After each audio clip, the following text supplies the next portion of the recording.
So, we've been a bit arrogant, I suppose, in defining what we think world class looks like. And this is an overhead. This is a slide that we've been using for the best part of 2 and a bit years now. And what it is really important to focus on here is that bit in the middle, our customers. Internally, externally, whether the clinicians, whether anybody else, the thing that we are focused on is customers. And the customer is at the centre of the process, and the centre of the system, and the centre of everything that we do. Finance does not exist to do anything other than to support the customer. And that means that finance has to be relevant to any organisation. We have to be really clear that what we are there for is to serve the patient. We are there to support high quality care. And there's always a bit trite when people say, when I think it might even be an urban myth, there's the thing that's always quoted, isn't it, about somebody who talked to someone in NASA and they came across a guy who was sweeping the floor and they said, "What do you do?" And he said, "I'm putting a man on the moon." Now, I don't know whether that's true, but the point is that's really, really important in terms of the organisation. I believe that people join the NHS for a reason. I certainly did. I didn't join the NHS because I was only focused on finance. I joined the NHS because I believed in the values that it stands for. I have to say, sometimes it's a bit difficult to continue to espouse those values and that ethos, particularly over the last couple of years. But that is the reason that I joined, and that's the reason I think that most people are in this room. Everybody in this room could work in a different sector. We don't work in the NHS because we have to. We work in the NHS because we want to. And it's really important that finance is part of that. Too often, finance is seen as a block, it's seen as a barrier, it's seen as a reason that people can't do things. You need to ensure that you are relevant and that you add value and that you support the core functions of the business, which is to deliver high quality care to the population and the patients that we serve. And all of these things are about that. So, all the things that we talk about, service line reporting, activity, contracting, income, cost data, standard reports, transactions, the basic variance analysis, all of these things are about supporting that. What we've done in Imperial is to move away from the focus that too many organisations have got. And I would criticise Monitor here. I might not criticise Monitor if Stephen was here, but I would criticise Monitor in that respect. The focus on bottom line, the focus on variance from budget, the focus on cost improvement programme performance is important. But what we've done in Imperial, we've moved away from that, and we've started to focus on 26 key performance indicators, which are about a number of things like training, finance training of those individuals who access the budget system, like compliance with purchase ordering, and so on and so forth. And there are 26 key performance indicators, and we monitor each of the divisions' financial performance and other performance against that, and it gives us a rounded view about their performance. I would imagine that a number of the organisations here are not dissimilar to that. When you look at performance against budget, unless you've gone through a really comprehensive zero-based budgeting program, and in some cases that is very difficult given the size of organisations, monitoring performance against budget is interesting. It's not really always that relevant. And if you criticise or if you bring somebody in and go through a performance management process because they are not adhering to that budget and that budget has historically only been changed incrementally, you may be focusing on the wrong things. Equally, in terms of CIP, I think Imperial was probably one of the worst examples of that. We had a programme management office in the organisation when I got there. I'm not a big fan of PMOs, I have to say. And one of the problems there was that the focus was entirely on CIP delivery. It was entirely on whether or not the organisation had delivered against that. And that was to the exclusion of the bottom line. So at the same time when the organisation had a £30 million undelivered cost improvement and everybody felt that was not doable, we were focusing on a number of schemes, hundreds of different schemes, and colour coding those, or certainly individuals were colour coding those to the extent, since before, where we had to invent new shades of red because the degrees of non-compliance were such that we were focusing on the extent to which they had missed that target. Now that's a really striking example of focusing on the wrong thing. Cost improvements are important, but they're only important in the context of the overall financial and business performance of the organisation. Service line reporting here. Service line reporting is important, but I was talking on the table here. It's really important that you don't focus on, in my view, SLR to the exclusion of everything else. You can make relevant business decisions without having the most up-to-date SLR system, in my view.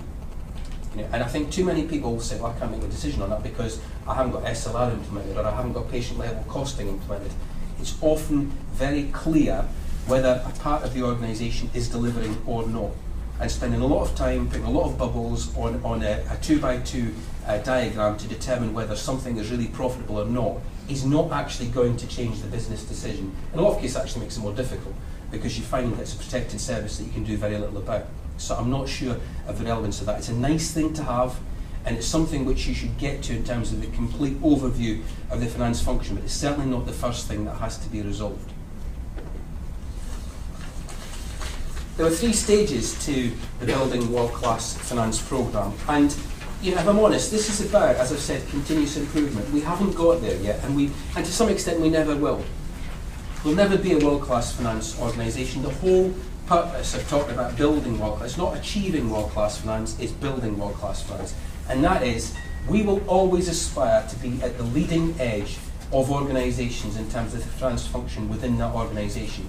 And I believe that by pushing the organisation, by pushing the finance function, we will get as close as we possibly can to that. We won't get to that level because it's about continuous improvement. It's about never being complacent. It's about always looking at ways in which you can improve processes, about ways in which you can ensure that you've got the right systems, that you recruit the best people and you change the culture. So, and this is a bit repetitive, but just to reiterate that, optimising the efficiency of transactional processes so that they are, as far as possible, automatic and you don't spend too much time on those, and it allows you and frees up time on the value add, supporting the organisation. And if we get this bit right, across the NHS, then some of the other people leading those other programmes will find their job easier. If we get transactional processes right across the NHS, there's more time for talented people to focus on business partnering and to really do the things that matter, which is working with those people that commit expenditure in the NHS and really understanding how they tick so that we can change change the view about finance is not being an enabler. Developing the financial management framework. Again, it's one of the things that we're working on. As I've said, how we change the way in which we report, how we change the way in which we hold to account, how we change the way in which we assess performance. And then moving the focus to measuring value, how we define value, how we measure value, and how we continue to focus on value and value add, and we take the non-value added processes out of all the systems that we are focused on, and we ensure that everything we do is about adding value to the business that we work in. So, I'm going to tell you what my next steps are because, as you probably guessed, I've got a fairly clear idea about what efficient processes and systems are like. I've got a reasonably well-developed idea about what good looks like. One of the things for me, though, is that, as I've said before, what works in a billion-pound organisation is not necessarily the same thing that will work in different organisations across the NHS. So my intention is to establish a working group, a reference group, a working group, across the NHS to take these things forward. I will be looking for all types of NHS organisations to be represented. We will also include world-class organisations from the commercial sector. So I've already started some of the conversation about looking at what works in the commercial sector, what works outside the NHS, and it's really important that we focus on that. It's really important that we again look at those systems and processes outside the NHS and do that with an open mind so that we can determine whether they will work in the environment that we work within. We'll collect the views of the service and we'll look at the evidence, look at the facts and the evidence of what constitutes best value and best practice internationally. There's a wealth of experience out there, there's a wealth of data, there's a wealth of evidence about how international healthcare organisations work, how organisations outside the public sector work, how they've cracked some of these things in the past, and we need to be open to those ideas. We cannot afford to be closed to those ideas, and we must move away from the thinking that the NHS is different, because it fundamentally is not.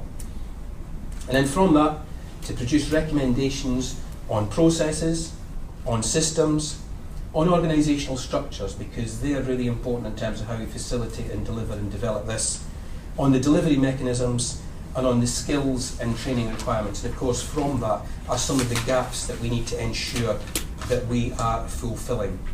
And this, I think, is something that touches on all aspects of Future Focused Finance. As I've said, and I'll reiterate this again, it's really important that the efficient processes and systems are got right. It's really important that what we focus on is value add, and it's really important that we remember what we are here for, which is to deliver high quality care to the public and to the patients that we serve. Thank you.